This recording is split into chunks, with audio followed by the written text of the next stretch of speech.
Morning students, आज हम सूरदास के पद से सरलार्थ कर रहे हैं। पहला पद्यांश है, उधव तुम तो अति बड़भागी, अपरस रहत स्नेह तगा तै नाही मन अनुरागी। पुर इनी पात रहत जल भीतर, तारस देहि न दागी। जो जल महा तेल की गागरी, बूंद न ताको लागी। प्रीति नदी में पाँव न बोरियो, दृष्टि न रूप परागी। सूरदास अबला हम भोरी, गुर चाटी जो पागी। तो इस पद्यांश में श्री कृष्ण ने उद्धव को गोपियों के पास योग संदेश देकर भेजा है। गोपियां योग संदेश पाकर के उद्धव से उलाहना देती हैं श्री कृष्ण के लिए। एक तरफ उद्धव की प्रशंसा कर रही हैं और दूसरी तरफ उद्धव की निंदा भी कर रही हैं। उद्धव, हे उद्धव, तुम तो अति बड़भागी, तुम तो अति बहुत ज़्यादा बड़भागी भाग्यशाली हो।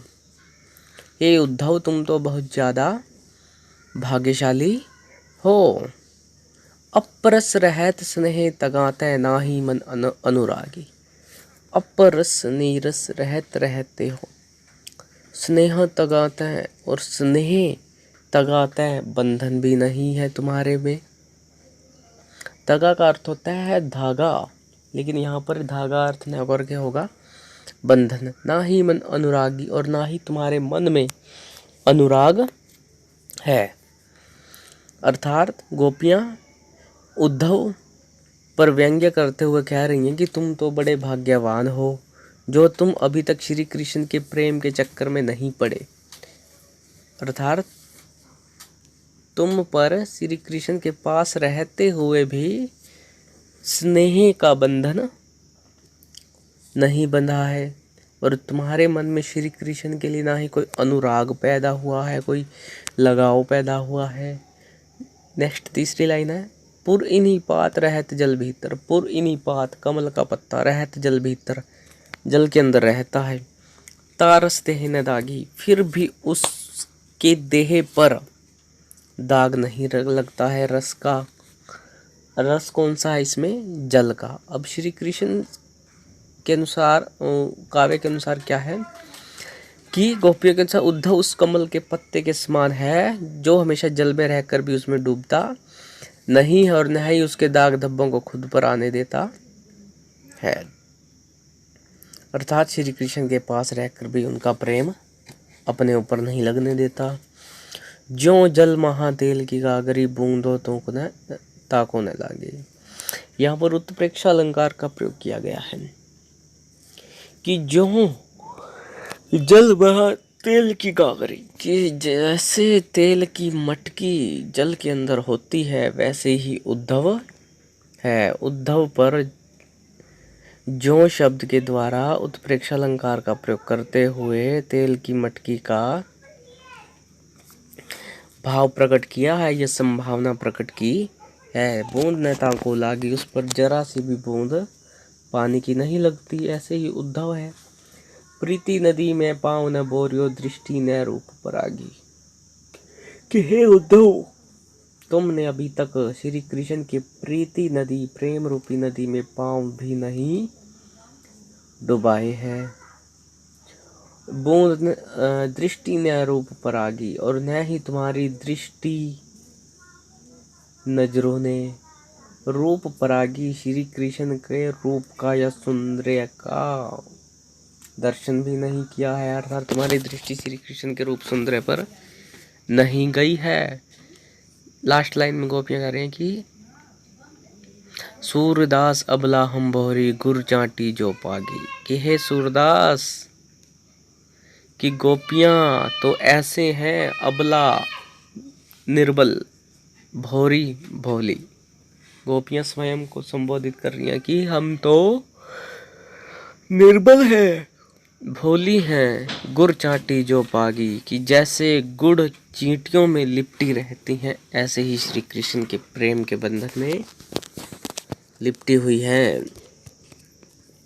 नेक्स्ट है, मन की मन ही मांझ रही, कहिए जाई कौन पे उधो, नाही परत कही। अवधि आधार आस आवन की, तन मन बिथा सही।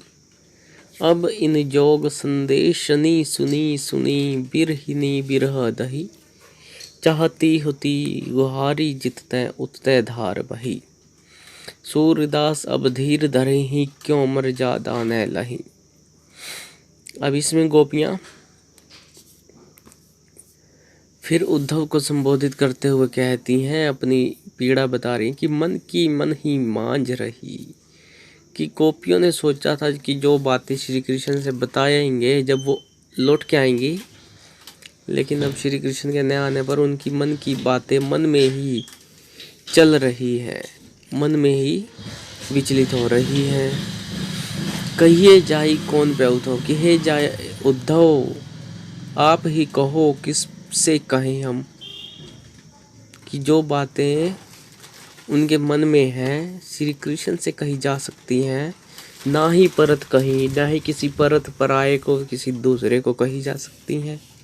कि उनकी जो पीड़ा है, वेदना है, प्रेम भावना है, कि उनके मन की स्थिति अब हे उद्धव तुम ही बताओ किससे कहें। अब अवधि आधार आस आवन की, तन मन बिथा सही। कि अवधि सम्या आधार आस आवन की, उनके आने की जो उम्मीद थी, आस थी,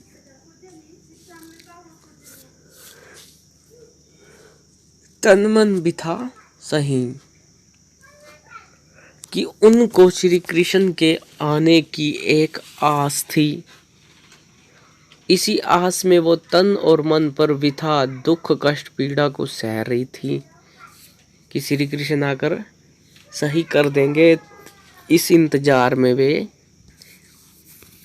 अपने तन मन की पीड़ा को सह रही थी। अब इन जोग संदेशनी सुनी सुनी, बिरहिनी बिरह दही। कि योग संदेश जो लेकर आए हैं उद्धव, उसके बारे में बता रही है कि अब इन योग संदेशनी सुनी सुनी, कि इस योग संदेश को सुन सुनकर जो श्री कृष्ण ने भेजा है, बिरहिनी बिरह दही। कि ये जो विरहनियाँ हैं श्री कृष्ण के प्रेम में, विरहनियाँ गोपियाँ विरह दही, विरह की अग्नि में जल रही है। चाहती होती गुहारी, जितते उतते धार बही।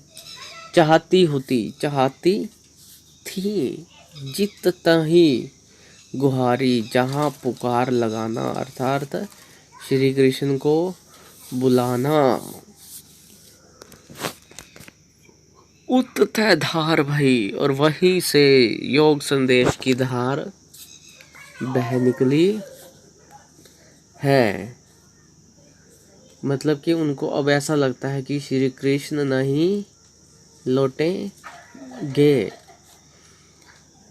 उन्होंने श्री कृष्ण को पुकारा लेकिन वो नहीं आए हैं। अब लास्ट लाइन में क्या कह रही हैं कि सूरदास अब धीर धरहि क्यों। कि हे सूरदास अब हम धीर धैर्य क्यों धारण करें। धरहि धारण करना, क्यों धारण करें। मर्यादा न लही, क्योंकि श्री कृष्ण ने तो मर्यादा भी हमारी नहीं रखी है कोई सी। क्योंकि श्री कृष्ण ने स्वयं न आकर गोपियों के लिए योग संदेश भेजा है, और ये योग संदेश गोपियों के लिए उचित नहीं है। क्योंकि गोपियों के लिए तो योग संदेश उनके लिए होता है जिनका मन भटकता है, या फिर साधु संतों के लिए। ये नेक्स्ट पद्यांश में होगा। तीसरा पद है, हमारे हरि हारिल की लकड़ी, मन क्रम बचन नंद नंदन और यह दृढ़ करी पकड़ी। जागत सोवत स्वप्न दिवस निशि, कान्हा कहना जकरी। सुनत जोग लागत है ऐसो जो करो ककरी। सूतो व्याधि हमको ले आए, देखी सुनी न करी। यह तो सूर तिन्ही ले सौंपो, जिनके मन चक्री। अब गोपियां फिर सूरदास को संबोधित करते हुए कह रहे हैं कि हमारे हरि हारिल की लकड़ी, कि हमारे लिए तो हरि श्री कृष्ण भगवान हारिल की लकड़ी, ये एक हारिल नामक पक्षी की लकड़ी के समान है। क्योंकि हारिल नाम का जो पक्षी होता है वो जब भी जमीन से उड़ता है तो कोई ना कोई तिनका अपने पैरों में दबा के ही उड़ता है। ऐसे ही गोपियां जब भी उठती जागती सोती बैठती हैं तो श्री कृष्ण नाम की लकड़ी को रटती रहती हैं, उसे अपने पास रखती हैं। नेक्स्ट लाइन में कह रही है मन क्रम वचन, कि अपने मन से क्रम से वचन से नंद नंदन उर, नंद नंदन अर्थात नंद का पुत्र नंदन श्री कृष्ण उर हृदय में बसे हुए हैं।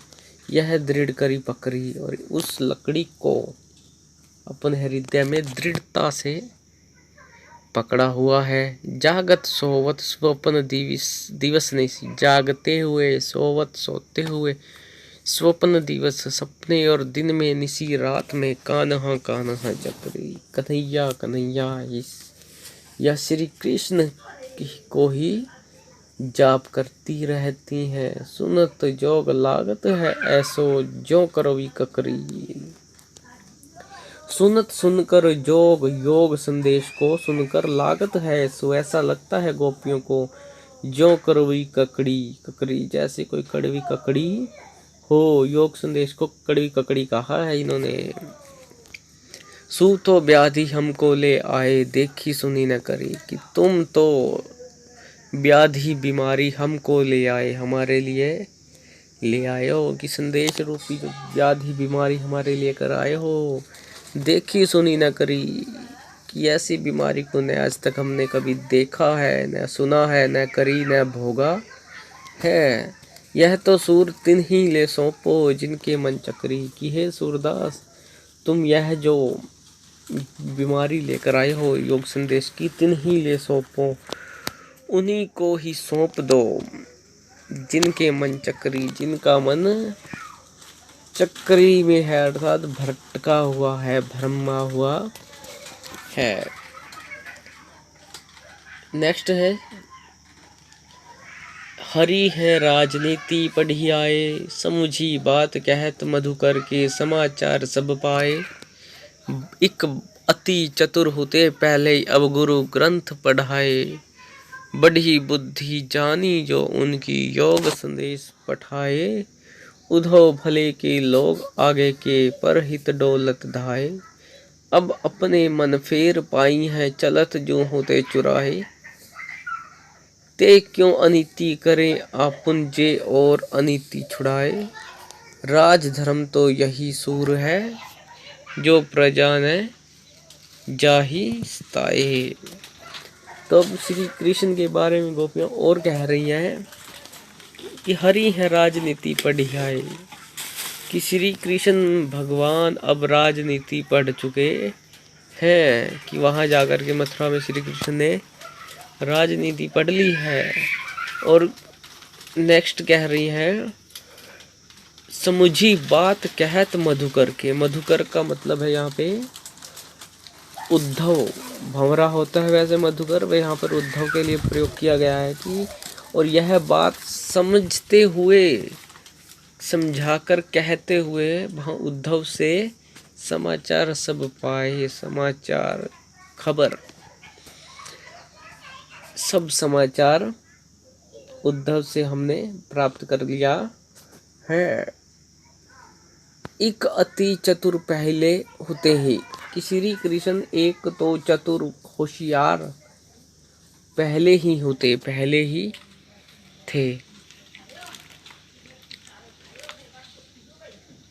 अब गुरु ग्रंथ पढ़ाए, और यह जो है अब गुरु ग्रंथ पढ़कर आ गए हैं। अर्थात ये जो बोला है कि एक तो पहले ये राजनीति पढ़े हुए हैं और पहले ही बहुत चतुर थे, और ऊपर से इन्होंने गुरु ग्रंथ पढ़ लिया है। गुरु ग्रंथ बड़ी बुद्धि जानी जो उनकी योग संदेश पढ़ाए, कि बड़ी बुद्धि की बहुत बड़ी बुद्धि जानी जो उनकी मालूम होती है। योग संदेश पठाए, जो योग संदेश का पाठ बढ़ाते हैं। उद्धव भले लोग आगे के परहित डोलत धाये, कि है उद्धव जो पहले के भले लोग थे वो दूसरों के भले के लिए, हित के लिए डोलत धाये भटकते रहते थे, लेकिन तुम वैसे नहीं हो, ऐसा उनका संकेत है, क्योंकि तुम जो संदेश लेकर आए हो ये भला करने की बजाय बुरा कर रहा है। अब अपने मन फेर पाइया, चलत जो होते चुराए। अब उद्धव से कह रही हैं कि गोपियाँ कि अब अपने मन फेर पाइया, कि हम अब अपना मन फिर दोबारा से पाना चाहती हैं। चलत जो होते चुराए, जो चलते हुए श्री कृष्ण चुरा कर ले गए थे। ते क्यों अनीति करें आपुन जे, और अनीति छुड़ाए राज धर्म। तो यह सूर है जो प्रजा ने चाही सताए। तो श्री कृष्ण के बारे में कह रही हैं कि वे जो श्री कृष्ण थे वो खुद अनीति क्यों करें, अपुन खुद स्वयं, कि अब वो स्वयं अनीति क्यों कर रहे हैं, अन्यायपूर्ण कार्य जो ये, और अनीति छुड़ाए जो दूसरों की अनीति छुड़वाते थे, कि वो स्वयं अब अन्याय कर रहे हैं, दूसरों का अन्याय छुड़वाने वाले, दूसरों के साथ न्याय करने वाले श्री कृष्ण स्वयं अन्याय कर रहे हैं। राज धर्म तो यही है सूर, की राजा का धर्म तो यही होता है सूरदास, जो प्रजा ने जाहि सताए, जो प्रजा को सताया नहीं जाता। राजा तो ऐसा होता है, वही उसका राज धर्म होता है। और यहाँ श्री कृष्ण स्वयं जनता को, गोपियों को सता रहे हैं।